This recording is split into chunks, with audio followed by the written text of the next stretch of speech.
A lot of people write the proposals to break up tech as they say it's not going to happen. But still, could this be an overhang in as much as it could put a cap on the stocks? Yeah, I think just from a PR and headline noise perspective, it's something that's been an overhang on the valuation of the stocks. You've seen large cap internet at times underperform software, underperform China internet.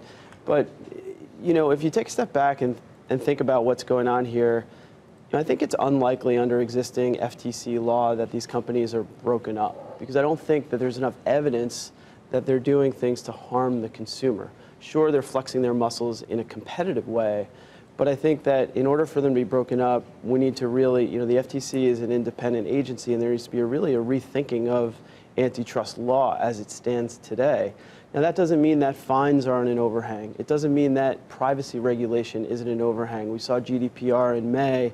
Actually, GDPR didn't really have a huge impact on user growth or revenue for the big, let's say, digital advertising companies.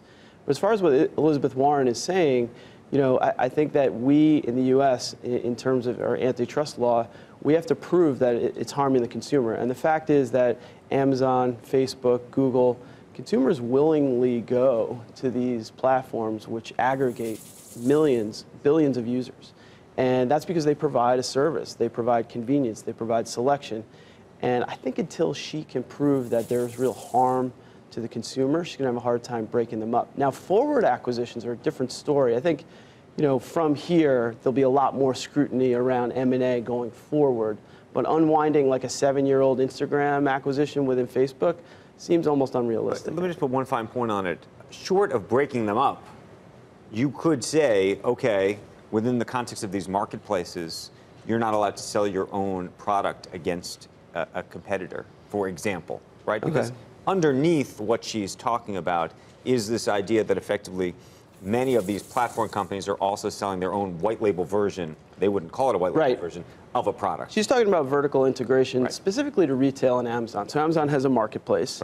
Amazon can basically take the idea that a small business has who's selling on their marketplace and then in effect replicate that idea, not illegally, but basically create their own owned and operated private label brand that they then use to sell that product. But that's not new. The Walmart's been doing that for decades. Costco does it. Nor does Amazon have an outsized percentage control of the market.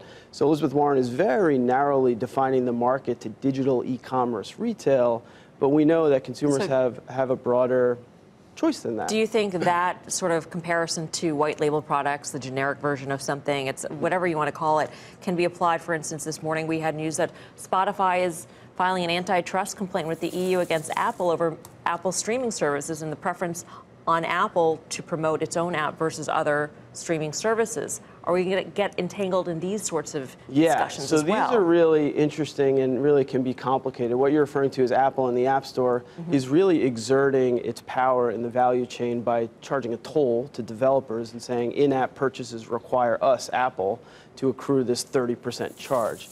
I do think that regulators could and may be justifiable in going after some of those contracts, some of those sort of most favored nation clauses. There's an Amazon price parity example where, you know, a third party can't lower the price lower than what it is on Amazon.